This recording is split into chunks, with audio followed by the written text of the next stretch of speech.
বন্দী কৰে কুকুৰ বিষয় কুকুৰ বাজাৰ পৰে হব কাকা এটাই আমি চিন্তা কৰে মন দুঃখ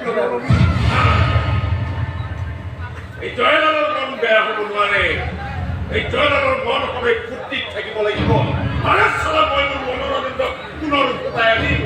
সেই মনস্পৰটো খতম কৰি মই মোৰ যদি মোৰ কাষলৈ পুনৰ উভতাই আনিম চালা গছ পুলিম আৰু চালা এতিয়া ইহঁতৰ গছ পুলি মই এখন নতুন যুদ্ধ ঘোষণা কৰিম আৰু যুদ্ধত মোক কোনেও বলেৰে নোৱাৰে তেতিয়াই চালা মই তাক খতম কৰিম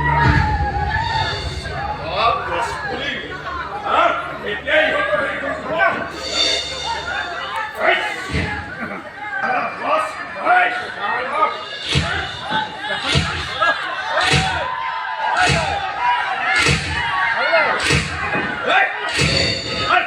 পুলি রয়েছে তো গছ কাটিয়েছে গছ কথা নাই টুক কাটিছিল তো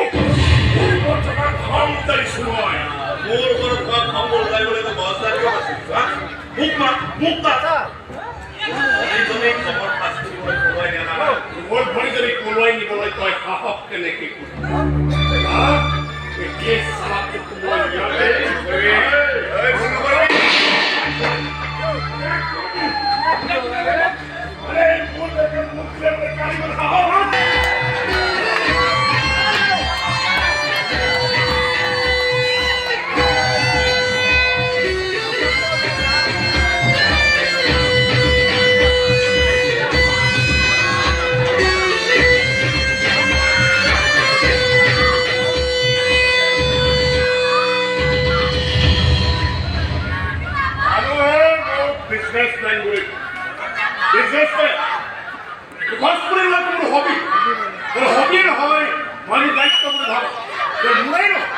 পৃথিৱীৰ বাস কৰা প্ৰতিজন মানুহৰে দায়িত্ব হোৱা উচিত নহলে কিছুদিনৰ পিছত এইখন পৃথিৱীত মানুহ থকাৰ কোনো পৰিৱেশ নাথাকিব আৰু তই কি কৰি আছ আৰে গছ কাটি নিজৰ পেট পুহি আছ গছ কটাটো হৈছে তোৰ কৰ্ম তোৰ কৰ্মৰ ফল কেৱল গছডালৰ ওপৰতে নহয় সমগ্ৰ প্ৰকৃতিৰ ওপৰত পৰিছে মানৱ জাতিৰ ওপৰত পৰিছে পৃথিৱীত বাস কৰা প্ৰতিটো জীৱ জন্তুৰ ওপৰত পৰিছে আৰে যে কামেই নকৰো কিয় সদায় সেই কাম সৃজনশীল লাভদায়ক আৰু সুখদায়ক হোৱা উচিত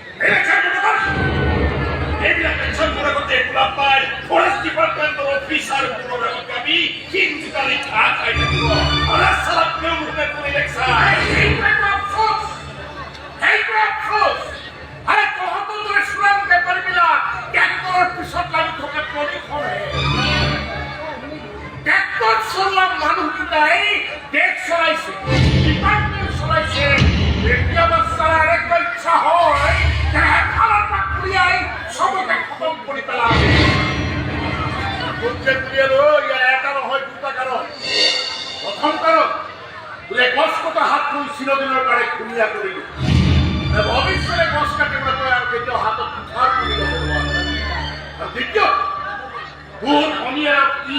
নিজৰ কৰাৰ বাবে তই ইয়াক মাৰিবলৈ ওলাইছিলি নহয় ভনীয়েৰক মই দেখা নাই মানে ইয়াৰ ভনীয়েকক মই দেখা নাই দুয়োৰে মতে প্ৰেম আছে আৰে সঁচা প্ৰেমক কেতিয়াও বাধা দিবলৈ নাযাবি পবিত্ৰ প্ৰেমক সদায় সন্মান কৰিবলৈ আগতকৈ একো ফল নাপাওঁ মুঠৰ ওপৰত কথা হ'ল তহঁত দুইটাই মোৰ পাৰ্টি পেটত লাভ মাৰিছে আৰু তই চৰত ড্ৰাইভাৰ মোৰ ধনী যদি কোলাই দি মোৰ বুকুত উঠাৰ বগুৱাইছে তহঁত দুইটাকে গৈ ললো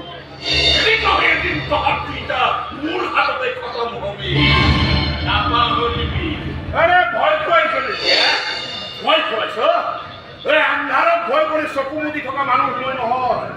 আন্ধাৰ ফালি পোহৰ আগুলিয়নি মানুহ কয় হাতত থকাই প্ৰস্তাৱ কৰি ধৰাই চুৰি বজাৰৰ মাল নহয় লাইচেন্স আছে লাইচেন্স তোক কিয় বুলিয়াল যা থানাত গৈ কবই